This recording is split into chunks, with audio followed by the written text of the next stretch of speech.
रद्द कर देंगे, पासपोर्ट खत्म कर देंगे, अनेक तरह का डर और भय दिखा रहे। मुझे दसिया के आंदोलन के संचालन करने वाले लोगों का टेलीफोन आया। उन्होंने कहा कि आप भी हमारे आंदोलन में आओ, हमें समर्थन दो। मैं हजारों साथियों के साथ उस आंदोलन में गया और मैंने खुल करके कहा कि मेरे लिए राजनीति बड़ी नहीं है, मेरे लिए अपना समाज बड़ा है। अगर कोई मेरे समाज को गाली देगा, अगर कोई मेरे समाज के साथ बदतमीजी करेगा, अगर कोई मेरी कौम को कहीं अपमानित करने का काम करेगा, तो मैं सारी चीजें छोड़ करके अपनी कौम के साथ आकर के खड़ा हो जाऊंगा। मैंने सब धरणों पे जाकर के समर्थन दिया, खुल करके बोल कर किया है। एक भी कांग्रेसी हुड्डा ने, हुड्डा के बेटे ने एक दफा भी जाकर के कहीं ये नहीं कहा कि हम आपका समर्थन करते हैं। उस वक्त भारतीय जनता पार्टी की तरफ से एक चीज हो रही थी, सरकार ने राजकुमार सैनी की पीठ पे हाथ रख करके कहा था, जाओ इस हरियाणा प्रदेश को 35 और 36 जात के नाम पे बांट दो। राजकुमार ने जय उगड़ा, जगह जगह जाकर के पत्रकार सम्मेलन किए, छोटे मोटे जलसे करके विवाद खड़ा करने की कोशिश करी।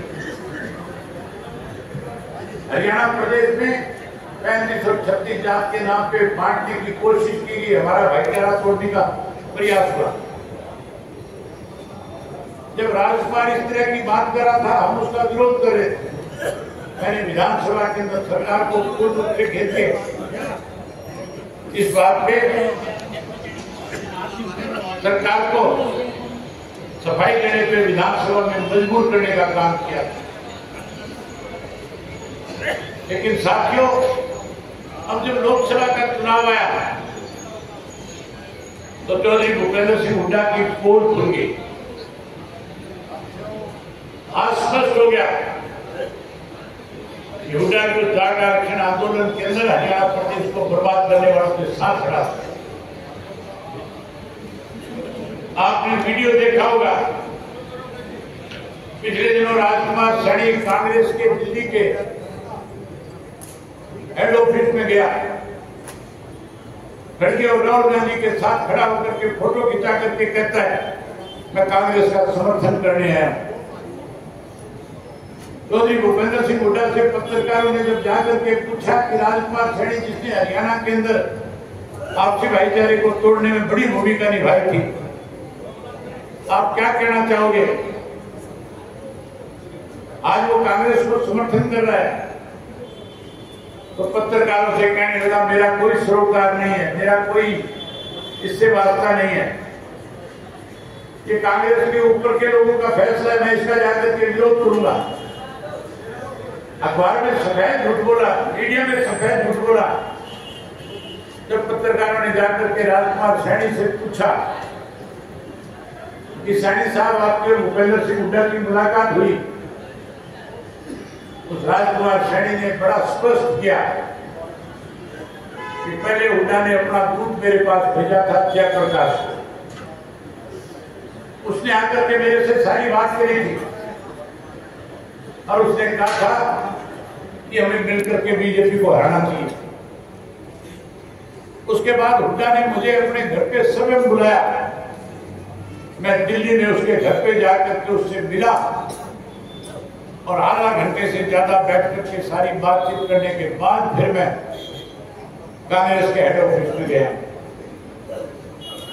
इसका मतलब साजिश में कहीं ना कहीं ये भी शामिल था, अदरवाइज उस राजकुमार सैनी से कैसे हाथ मिला सकता था जो हरियाणा प्रदेश को 35 और 36 जात के नाम पे बांट रहा था।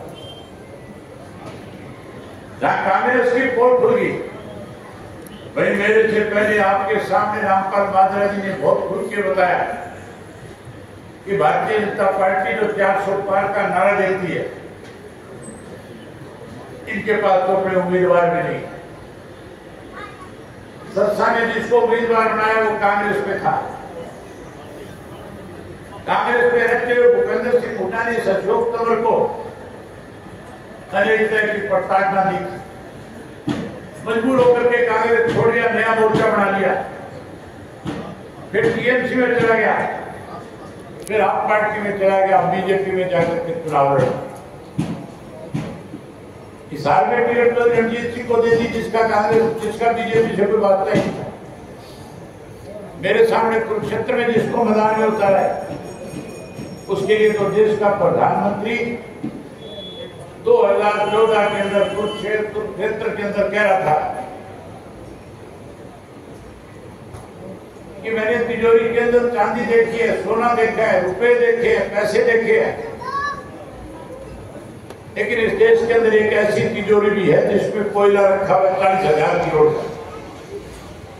ये नवीन इंडियन कांग्रेस के टिकट पे चुनाव लड़ रहा था, इसके बारे में मोदी ने 2014 में कहा था ये कोयले का चोर है। ये कहा था कि हमारी सरकार बनने के बाद हम इसकी इंक्वायरी कराएंगे, एक एक पाई की वसूली करेंगे, हर जहां कैसे रोड इस बात की जानकारी देंगे, और ऐसे लोगों को जिन्होंने देश को लूटने का काम किया, जेल की सलाखों के पीछे भेजने का काम किया। ये मोदी का सब का बयान था, लेकिन देश को लूटने वाले लोगों को जेल भेजने की बजाय चंद मिनट पहले अपनी पार्टी में शामिल करके टिकट दे करके कह दिया कुरुक्षेत्र से चुनाव लड़ो। मुझे किसी साथी ने बताया कि इन्होंने एक मशीन अपने वहां पार्टी के हेड ऑफिस में रखी है, वॉशिंग मशीन। जितने भी इस किस्म के लोग हैं जिन्होंने इस देश को लूटने में बड़ी भूमिका निभाई है, ये उनसे चंदा वसूली करते हैं और फिर उनको कहते जाओ जाकर के चुनाव लड़ो। चंदा वसूली करने के बाद उनको उस मशीन में डाल देते हैं और उस मशीन के अंदर 35 मिनट रखने के बाद बाहर निकालते हैं। पहले कहते हैं कोयला चोर, फिर कहते हैं कोयला चोर नहीं है, कोई नूर बन गया। अब उसे कोई नूर बना करके भेजा है। मैं कुरुक्षेत्र के 9 के 9 विधानसभा क्षेत्र के साथियों से मिलकर के वहां लोगों से मिला हूं, वहां हम चर्चा इस बात की जिसको बीजेपी ने कोई नूर बना करके भेजा है, हम उसको फिर कोयला बना करके भेज देंगे। साथियों की बात चली थी, नरेश शर्मा जी कह रहे थे मैं रोहतक के अंदर जब कार्यकर्ताओं की बैठक ले रहा था, भाजपा कार्यकर्ताओं से बात कर रहा था, बात सबने एक सामूहिक निर्णय लिया, एक प्रस्ताव रखा, राम सबने चौधरी नब्बे सिंह के प्रति अपने श्रद्धा सुमन अर्पित किए, जहां उन्हें श्रद्धांजलि दे रहे थे, जहां उनकी पार्टी के प्रति किस तरह से समर्पित थे, क्या उनकी सोच थी, उस पर जब चर्चा कर रहे थे तभी एक प्रस्ताव आया कि चौधरी नब्बे सिंह के प्रति सच्ची श्रद्धांजलि हमारी तभी होगी जब हम उनके परिवार के किसी सदस्य